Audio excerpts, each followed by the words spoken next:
गुजरात के वडोदरा शहर के मकरपुरा एयरफोर्स रोड पर एक ऐसा दर्दनाक हादसा हुआ जिसके सीसीटीवी फुटेज किसी का भी दिल दहला सकते हैं। सड़क पर पैदल जा रही एक युवती को एक बेकाबू ट्रक ने बेरहमी से कुचल दिया। हादसे का शिकार हुई इस युवती की पहचान सेजल बारिया के रूप में हुई है। जानकारी के मुताबिक सड़क पर बने एक कट से मुड़ते समय ट्रक चालक ने घोर लापरवाही बरती, जिसके चलते ट्रक के भारी भरकम पहिए सेजल के ऊपर से गुजर गए। वो पूरी हृदयद्रावक घटना एक सीसीटीवी कैमरे में कैद हो गई। हादसा इतना खौफनाक था कि सेजल गंभीर रूप से घायल हो गई और इस वक्त अस्पताल में जिंदगी और मौत के बीच जंग लड़ रही है। लेकिन इस घटना में सबसे खास बात ये रही कि सूचना देने के बावजूद 108 एम्बुलेंस समय पर मौके पर नहीं पहुंची। ऐसे में एक स्थानीय नागरिक ने इंसानियत की मिसाल पेश करते हुए बिना समय गंवाए अपने निजी कार में सेजल को तुरंत अस्पताल पहुंचाया। फिलहाल सेजल का इलाज जारी है और पुलिस की ओर से इस पूरे मामले में आगे की कार्यवाही की जा रही है। हम टर्न मारते थे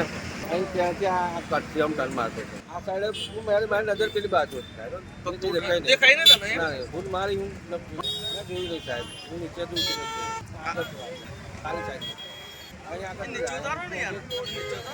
આગળ કિશોરભાઈ એ તો ખાલી કરવાયા રામસિંહ અત્યારે અહીંયા આંગળી છે ને, અહીંયા આંગળી આ શોરૂમ્સ છે, બંધ છે અત્યારે હાલમાં. આ મકરપુરાથી આપણે નવીનો સુસેન બની જવાવાળો રોડ છે અને અહીંથી આપણે આ સાઈડ માનેજા પણ જઈ શકીએ છીએ અગર સીધા જઈએ તો.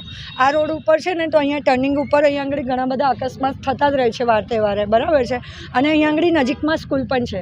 અહીંયા આંગળી સ્કૂલની આગળ બમ્પર છે પણ અહીંયા આંગળી આટલામાં કશે બમ્પર નથી. સ્પીડ બ્રેકર અહીંયા આટલામાં નથી આ સાઈડથી આવતા લોકો માટે છે, નથી અહીંથી જતા લોકો માટે છે, બરાબર છે. કોઈ પણ ટાઈમે એક્સિડન્ટ થતા હોય છે. અને પહેલાં પણ એક 4 વ્હીલરવાળા બેને એક્ટિવાવાળાને ટક્કર મારી હતી, તો એમાં છે ને તો પેલી બાજુ ગ્રીલમાં એ બેન પેસી ગયા હતા.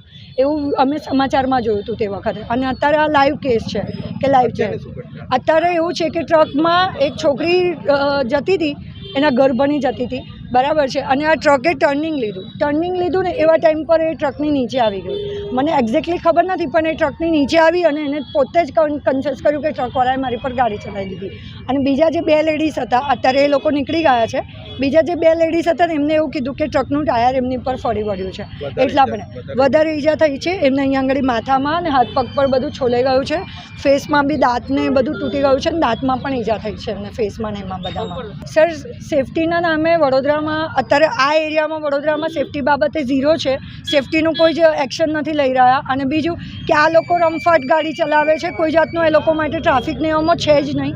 અગર હોઈ શકે તો જેવું સુસેન ટ્રાફિક સિગ્નલ લગાવ્યા છે ને, તો એક રિક્વેસ્ટ સરકારને એટલું કરીશ કે અહીંયા આગળ સ્કૂલ છે નાના બાળકોની, તો અહીંયા આગળ આટલામાં કંઈ ટ્રાફિક સિગ્નલ લગાવે ને તો ઇઝીલી એ થાય. કારણ કે બધા રોંગ સાઈડે જેમ ફાવે એમ રોંગ સાઈડે આવતા હોય છે. સર, 25 મિનિટ એ પ્રમાણે અગર તમે જોવા જાઓ ને 25 થી 20 મિનિટ. મેં બી હમણાં પણ પહેલાં તમે પૂછ્યું ને તો તે વખતે બી મેં કીધું હજુ પણ 108 હજુ બી કશે દેખાઈ નથી રહી. તો એ રીતના અગર માણસ મરી પણ જાય ત્યાર પછી શાયદ 108 આવે તો હોઈ શકે કે એ લોકો પછી પેલું કહે ને કે નોર્મલ આપણાને પૈસા ખાવાના લીધે એ લોકો કરી શકે કે ભાઈ આપો પૈસા તો કે અમે બચાવવાની કોશિશ કરીશું ને એવી રીતના.